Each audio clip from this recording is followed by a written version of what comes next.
Finally royal rumble होने से पहले की स्मैकडाउन हो चुकी है खत्म। स्मैकडाउन में रेंडी ऑर्टन सबको फोड़ने के साथ साथ खुद भी फोड़े गए हैं। तो क्या कुछ हुआ स्मैकडाउन में ये सब बताने वाला हूँ। आप बस इस वीडियो में बन रहे। तो चलिए वीडियो को शुरू करते हैं। मैं हूँ बघा और आप देख रहे हो रेसलडोम। स्मैकडाउन की शुरुआत रेंडी ऑर्टन की प्रोमो से देखने के लिए मिलती है, जहां पर रेंडी ऑर्टन कहते हैं कि रोमन रेंस 1300 दिनों से चैंपियन बना हुआ है, लेकिन रॉयल रंबल में मैं रोमन रेंस को हरा करके 15 टाइम वर्ल्ड चैंपियन बनने वाला हूं, वो भी RKO लगा करके। उसके बाद भाई एजे स्टाइल्स इंटरप्ट करते हैं रेंडी ऑर्टन को, जहां पर वो कहते हैं कि रेंडी ऑर्टन तूने मेरे को लास्ट वीक में RKO हिट किया था, उसका बदला मैं रॉयल रंबल में लेने वाला हूँ, साथ ही साथ रोमन रेंस से टाइटल भी लेने वाला हूँ, ऐसा बोलते हैं। उसके बाद एजे स्टाइल्स ये भी कहते हैं कि मेरा हर एक मौका LA नाइट लेकर जा रहा है, ऐसा बोल रहे थे। इसी मोड पर भाई LA नाइट की एंट्री होती है, जहाँ पर LA नाइट कहते हैं कि एजे स्टाइल्स तू अपना रोना धोना बंद कर दे, रॉयल रंबल को तो मैं ही जीतने वाला हूँ। उससे पहले आज की नाइट पर मैं सोलो सिकावा को इतना मारने वाला हूँ कि सोलो सिकावा अपनी बाप की तरह ही नाचेगा, ऐसा बोलते हैं। उसके बाद LA नाइट चले जाते हैं, तो यहीं पर छोटा सा सस्ता वाला अटैक कर देते हैं एजे स्टाइल्स रेंडी ऑर्टन को। देन नेक्स्ट शो के ऊपर कार्लिटो वर्सेस सेंटो एस्कोबार के बीच मैच देखने के लिए मिलती है। इस मैच की एंडिंग में दो फैक्शन के बीच ब्रॉल देखने के लिए मिलती है। सो इसी मोमेंट पर ही इलेक्ट्रा लोपेज की रिटर्न देखने के लिए मिलती है। वो आके सीधा अटैक कर देती है जेलना बेगा के ऊपर। सो इसी डिस्ट्रैक्शन का फायदा उठा करके सेंटो एस्कोबार रोल अप करके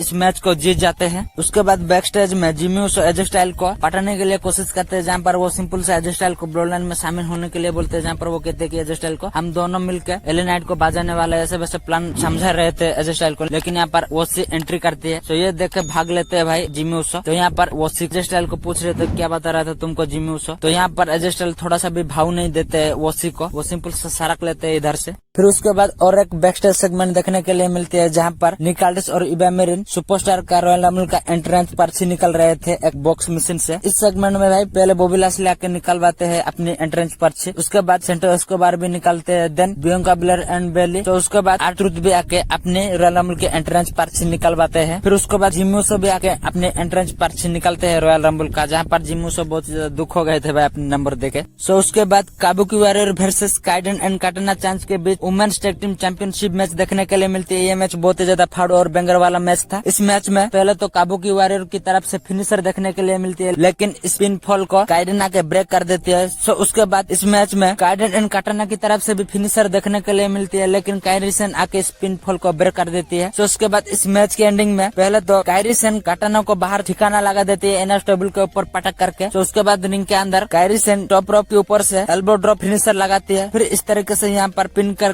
इस मैच को काबुकी वॉरियर जीत जाते हैं, फिर बन जाते हैं new women's tag team champion. So उसके बाद इस विक्ट्री को सेलिब्रेशन करने के लिए डैमेज कंट्रोल आते हैं, फिर सेलिब्रेशन वगैरह होती है इनका। फिर हमको बैक स्टेज में ब्लड लाइन की सेगमेंट देखने के लिए मिलती है, जहाँ पर पोलीमोन सोलो सिकावा को कहते हैं कि रोमन रेंस सब कुछ फिक्स करने के लिए कहा है, तो मैं तेरे को हाथ जोड़ के बोल रहा हूँ आज तू सब कुछ फिक्स कर दे, ऐसा बोलते हैं पोलीमोन सोलो सिकावा। इसका ऊपर सोलो सिकावा हाँ बोल के सड़क लेते हैं। तो उसके बाद पोलीमोन जाके ज्ञान फैलते हैं जिमी ऊसो को, जहाँ पर वो कहते हैं कि देखो रोमन रेंस कैसे बिग डॉग से ट्राइबल चीफ बन गया है, तुमको भी जिमी ऊसो से ट्राइबल हीर बनना है। तो इसके लिए तुमको पहले रॉयल रंबल जीतना पड़ेगा, फिर उसके बाद तुम रेसलमेनिया में एक टांग वाला चैंपियन सदरलैंड को फेस करोगे, फिर उस मैच को जीत करके उस गोल्ड को ब्लड लाइन में लाओगे, तब तुम ट्राइबल हेयर बन जाओगे, ऐसा बोलते हैं पोलीमोन जिमी ऊसो को। तो यहाँ पर मस्त से तेल मार रहे थे पोलीमोन जिमी ऊसो को। फिर उसके बाद नेक्स्ट शो के ऊपर बॉबी लास्ली की फैक्शन देखने के लिए मिलते हैं, जहाँ पर बॉबी लास्ली सिंपल सा द फाइनल टेस्टमेंट को कॉल आउट कर देते हैं फेसअप करने के लिए। तो यहाँ पर द फाइनल टेस्टमेंट आ तो जाते हैं, लेकिन कैरन क्रॉस भाई अपनी फुल जोड़ी को फेसअप करने के लिए भेज देते हैं। तो ये देख को तो भाई बॉबी लास्ली बहुत ज्यादा गुस्सा हो जाते हैं। वो कहते हैं कि कैरन क्रॉस तू क्या कर रहा है भाई, तू फेसअप करेगा बोल के अपनी फुल जोड़ी को मेरे पास भेज दिया है फेसअप करने के लिए। तो इसी मोड पर भाई इसकी रिप्लाई में कैरन क्रॉस कहते हैं कि फेसअप तो चल रही है भाई, तू सबसे ज्यादा खूबसूरत लड़की के सामने अभी खड़ा है, ऐसा बोलते हैं कैरन क्रॉस। इसकी रिप्लाई में बॉबी लास्ली कहते हैं कि अच्छा बेटा ये बात है, ऐसा है तो मैं तेरे को अभी आके तोड़ने वाला हूँ, ऐसा बोल के जा ही रहे थे बॉबी लास्ली। इसी मोड पर भाई कार्लेट विच बॉबी लास्ली को पीछे से पकड़ लेती है, फिर बॉबी लास्ली की आंखों में नोच लेती है। तो इसी मौके का फायदा उठा करके बॉबी लास्ली की फैक्शन के ऊपर अटैक कर देते हैं फाइनल टेस्ट में। इतना बुरी तरीके से अटैक कर देते कि भाई पूरा स्माश ही कर देते हैं बॉबी लास्ली की फैक्शन को।